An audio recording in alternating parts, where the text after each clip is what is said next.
여러분 안녕하세요. 오늘은 11월 6일 금요일 아침입니다. 우리 좋으신 하나님께서 오늘도 참 귀한 날을 저와 여러분들에게 선물로 주셨습니다. 이 하루 또 하나님께 기도하며 말씀 보며 그렇게 시작하도록 하겠습니다. 오늘 말씀은 사도행전 3장 1절에서 10절까지 말씀입니다. 제9시 기도 시간에 베드로와 요한이 성전에 올라갈새 나면서 못 걷게 된 이를 사람들이 메고 오니 이는 성전에 들어가는 사람들에게 구걸하기 위하여 날마다 미문이라는 성전문에 두는 자라. 그가 베드로와 요한이 성전에 들어가려 함을 보고 구걸하거늘 베드로가 요한과 더불어 주목하여 이르되 우리를 보라 하니 그가 그들에게서 무엇을 얻을까 하여 바라보거늘 베드로가 이르되 은과 금은 내게 없거니와 내게 있는 것으로 내게 주노니 나사렛 예수 그리스도의 이름으로 일어나 걸으라 하고 오른손을 잡아 일으키니 발과 발목이 곧 힘을 얻고 뛰어 서서 걸으며 그들과 함께 성전으로 들어가면서 걷기도 하고 뛰기도 하며 하나님을 찬송하니 모든 백성이 그 걷는 것과 하나님을 찬송함을 보고 그가 몰래 성전 미문에 앉아 구걸하던 사람인 줄을 알고 그에게 일어난 일로 인하여 심히 놀랍게 여기며 놀라니라. 아멘. 네, 오늘은 그 유명한 그 말씀, 베드로와 요한이 성전 미문에 앉아 있는 나면서부터 못 걷게 된 자를 일으켜 세우는 그러한 이적의 모습을 우리가 이제 보게 되었습니다. 오늘 제목은 예수 그리스도의 능력과 권세, 예수 그리스도의 이름으로 이제 앉아 있는 사람을 일으켜 세우는 그 능력의 의미를 오늘 우리가 살펴보고 또 우리의 기도의 제목으로 여길까 합니다.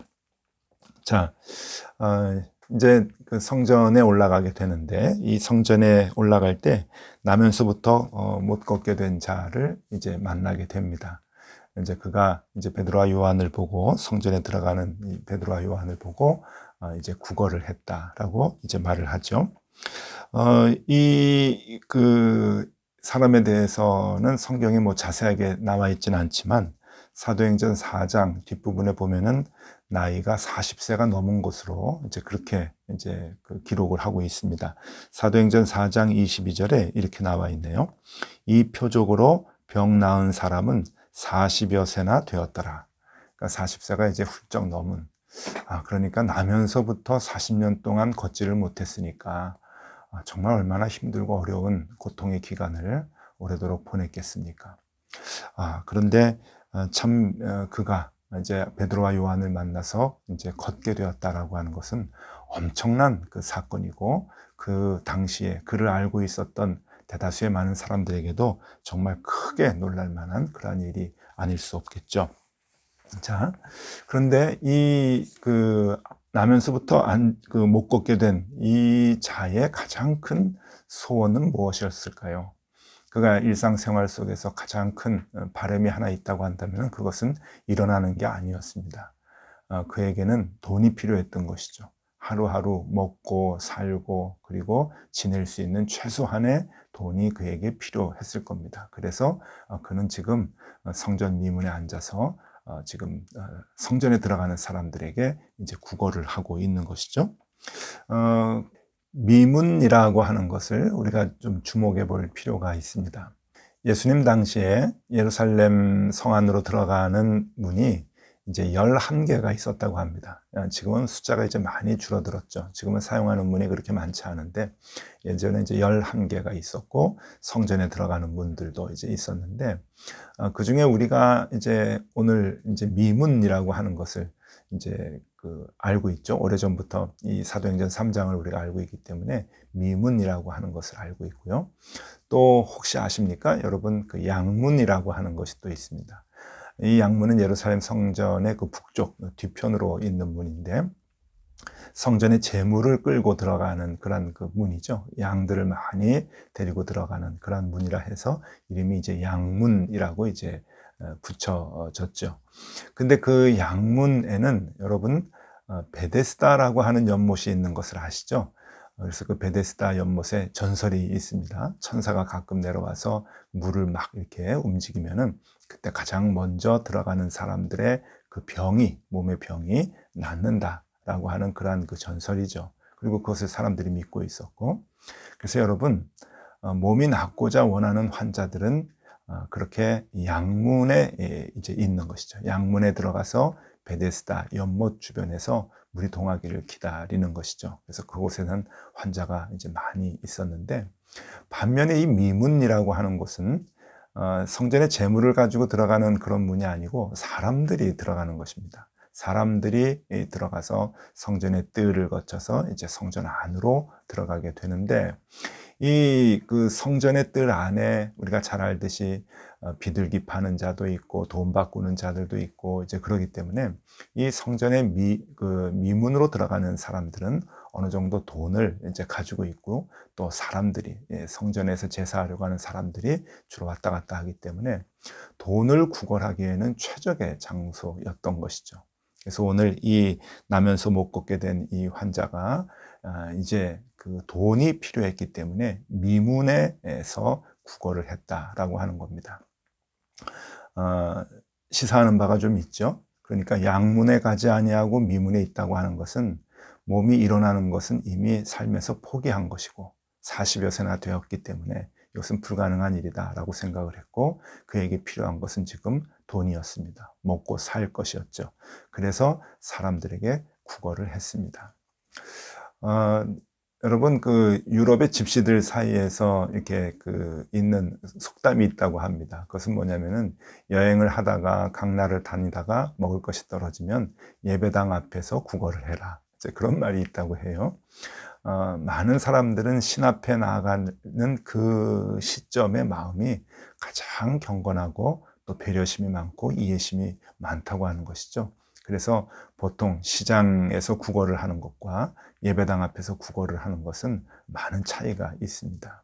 지금 나면서부터 못 걷게 된 이 자는 그 마음을, 사람들의 그 마음을 이용을 해서 이제 구걸을 하기 위해서 성전의 미문에 앉아서 들어오고 나가는 사람들에게 구걸을 하고 있는 것입니다. 자, 오늘 이 본문의 말씀을 보면서 성령의 은사가 이제 능력으로 나타날 때 어떠한 그 요소들이 조금 필요했는가, 그 상황을 한번 좀 들여다볼 필요가 있는데, 성령의 능력이 나타날 때 주목할 점이 오늘 이 본문 말씀에 보면 두 가지가 나옵니다.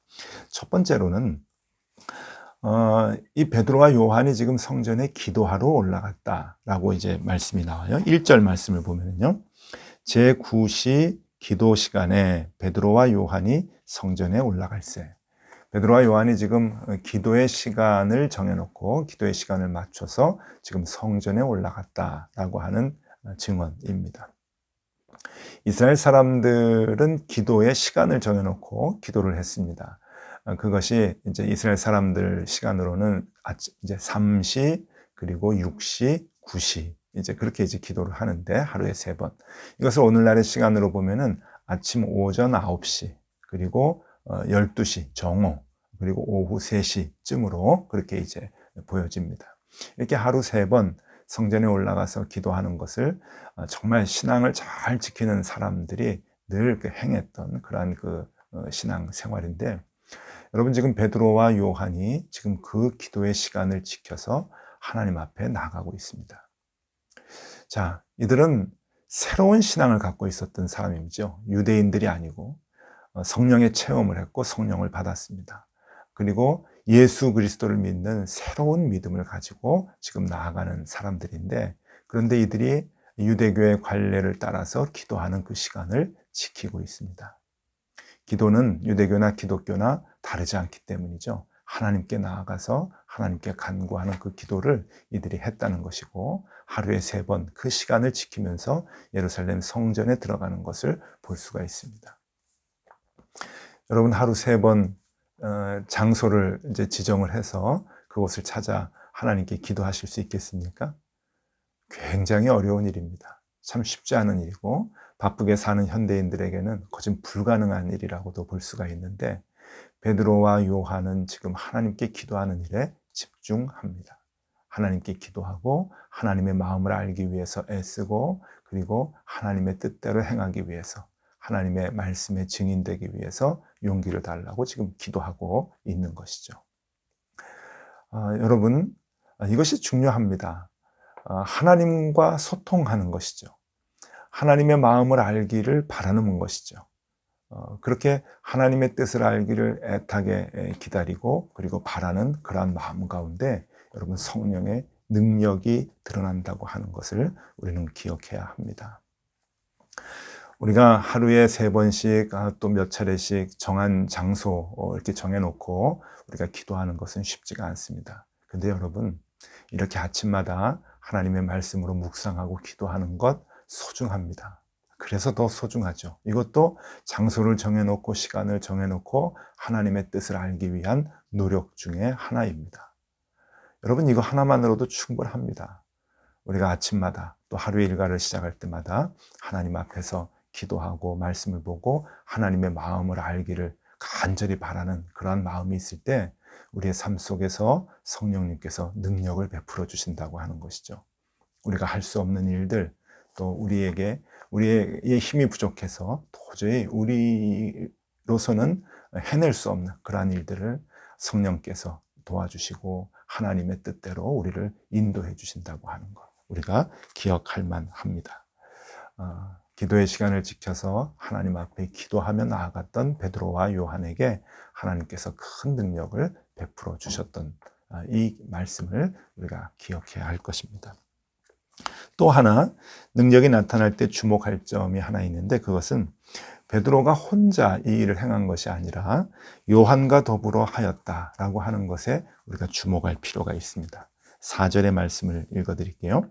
베드로가 요한과 더불어 주목하여 이르되 우리를 보라 하니 베드로가 지금 혼자 이 능력을 베푸는 것이 아니라 지금 요한과 함께 이 일을 했다고 하는 것입니다. 함께 하는 것이죠. 그래서 요한과 더불어 그 환자를 주목하고 또 그에게 이르되 우리를 보라, 우리를 보라. 나를 보라가 아니고 우리를 보라. 그랬더니 5절에 보니까 그가 그들에게서 무엇을 얻을까 하여 바라보거늘 그들에게서 베드로와 요한에게서 무엇을 얻을까 하면서 바라봤다라고 하는 말씀이지요. 여러분, 베드로는 나이로 보나 또 지위로 보나 신분으로 보나 초대교회 그 당시에 그 신분으로 보나 요한을 제껴놓고 혼자 이적을 베풀어도 누가 시비 걸 사람이 없을 만큼 그러한 그 위대한 그러한 그 사도였죠. 위대한 또 제자였고요.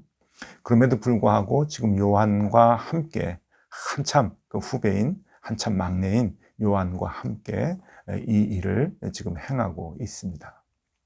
여러분 하나님의 능력은 혼자 고집스럽게 하는 것보다 함께 할 때 하나님의 능력이 나타난다고 볼 수가 있죠. 하나님께서 하나님을 믿는 하나님을 간절히 사모하는 사람들이 함께 하나님을 찾고 하나님과 한 마음이 되어서 하나님의 일들을 감당하려고 할 때 하나님께서 그 가운데 성령의 능력을 주셔서 이 일을 이루어 나가시는 것을 우리는 얼마든지 우리 주변에서 보았고 또 그렇게 체험하고 있습니다. 여러분 혼자 하는 것, 함께 하는 것 하나님은 무엇을 더 좋아하실까요? 그것은 함께 하는 것입니다. 교회에서도 교인들을 보면은 혼자 일을 열심히 하시는 분이 계십니다. 고집스럽게. 그런데 어떤 분들은 함께 하려고 하는 분들이 계시죠. 교역자들도 마찬가지입니다. 목사님들, 전사님들을 보면은 혼자 남들하고 같이 못하고 혼자만 고집스럽게 하는 그런 그 분들이 있는 반면에 언제나 남들을 돕고 남들을 뒤에서 후원하고 응원하면서 함께 일해 나가는 사람들을 보게 되는데 여러분 그 일의 그 성과와 그 일의 결과는 언제나 함께하는 사람들의 몫이 크다고 하는 것을 우리가 알 수 있습니다. 하나님이 기뻐하시는 것이죠. 혼자 하는 것이 아니라 함께하는 것. 그럴 때 하나님께서 이 성령의 능력을 우리에게 베풀어 주신다 하는 겁니다. 이렇게 능력이 나타날 때 주목할 점 2가지 우리가 기억할 만합니다. 열심히 기도하고 하나님께 간구하고 하나님의 마음을 늘 알기 위해서 애쓰는 그러한 그 삶의 자세를 가질 때 그리고 혼자 고집을 부리지 않고 많은 사람들하고 함께 일을 하려고 할 때 그때 오늘날에도 성령님은 우리와 함께 해주시고 하나님의 일을 감당할 수 있도록 그렇게 우리를 도우신다라고 하는 겁니다. 자, 그런데 오늘 이 말씀을 통해서 아주 중요한 거 이제 마지막으로 하나 더 살펴보려고 하고 여기 우리의 기도 제목을 좀 이렇게 생각해 보려고 합니다. 여러분, 오늘 이 나면서 못 걷게 된 자, 40년이 넘도록 그렇게 고생했던 자의 원하는 것이 무엇이었습니까? 그것은 돈이었습니다. 사도 베드로와 요한의 표현에 의하면 은과 금이죠. 그것을 지금 성전 미문에서 구걸을 했습니다. 그것을 얻기 위해서 양문에 가지 않고 미문에 있었다라고 하는 겁니다. 그런데 베드로와 요한이 지금 뭐라고 얘기합니까? 6절에 나와 있죠. 베드로가 이르되 은과 금은 내게 없거니와. 은과 금은 내게 없거니와. 요까지의 말씀을 듣고 이 환자는 얼마나 실망을 했을까 하는 생각이 듭니다. 그가 원하는 것은 돈이었습니다. 지금 베드로가 얘기하는 것은 돈이 없다. 돈을 줄 수는 없다. 하는 그러한 표현이겠죠. 그러면서 베드로는 이렇게 얘기하죠. 내게 있는 것을 내게 주노니 나사렛 예수 그리스도의 이름으로 일어나 걸으라. 우리가 늘 입으로 외우는 그러한 그 말씀입니다. 근데 여러분, 이렇게 한번 생각해 보셨습니까? 성전 미문에서 앉아서 구걸하는 사람이 우리이고 우리가 지금 베드로가 아닌 하나님께 기도한다고 생각을 해 보십시오. 우리에게 필요한 것이 무엇입니까? 우리가 하나님께 늘 간구하는 것이 무엇입니까? 필요한 것들을 구할 겁니다. 일상생활 속에서 매일매일 필요로 하는 것들을 자녀의 문제, 사업의 문제, 직장의 문제, 그리고 먹는 문제, 돈의 문제, 모든 문제를 하나님 앞에 간구할 것 같아요. 그런데 그러한 기도 가운데 하나님이 이렇게 얘기하신다면 나에게 그게 없다. 그래서 줄 수가 없어. 너 돈 달라고 했는데 내가 돈이 없다. 자녀가 잘 되기를 원하는 걸 기도했는데 내가 그걸 해줄 그럴 여력이 없다.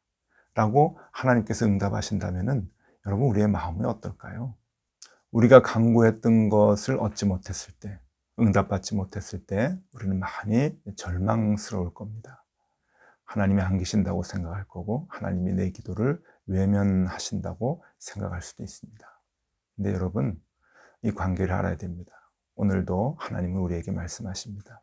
은과 금은 내게 없거니와 내가 너에게 줄 수 있는 것은 나사렛 예수 그리스도 이름으로 일어나 걸으라.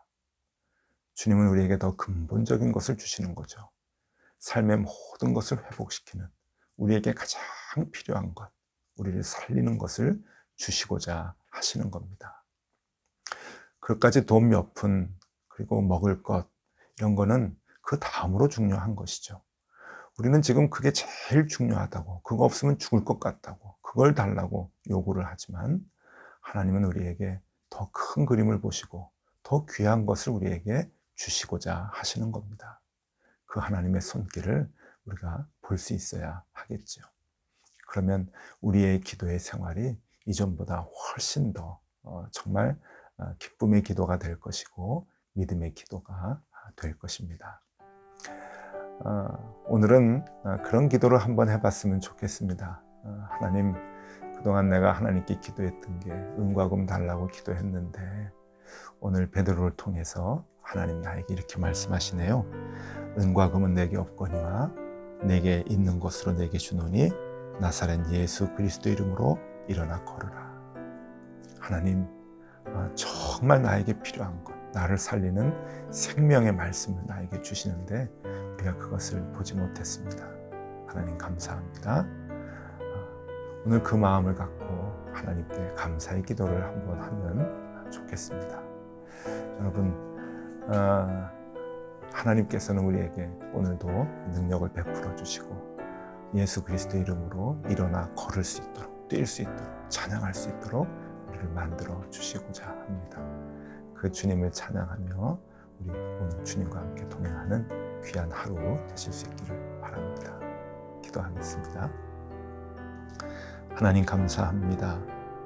매일매일 은과 금만 간구했던 우리에게 하나님 가장 큰 것, 그것과 비교할 수 없는 것을 준비하시고 주시려고 하는 그 하나님의 손길을 하나님 우리가 볼 수 있게 하여 주시고 그 하나님의 손길에 늘 감사하며 응답하는 우리들이 되게 하여 주시옵소서. 오늘도 감사하며 하루를 사는 하루가 될 수 있도록 축복하여 주옵소서. 예수 그리스도 이름으로 기도드리옵나이다. 아멘. 함께 기도하시겠습니다.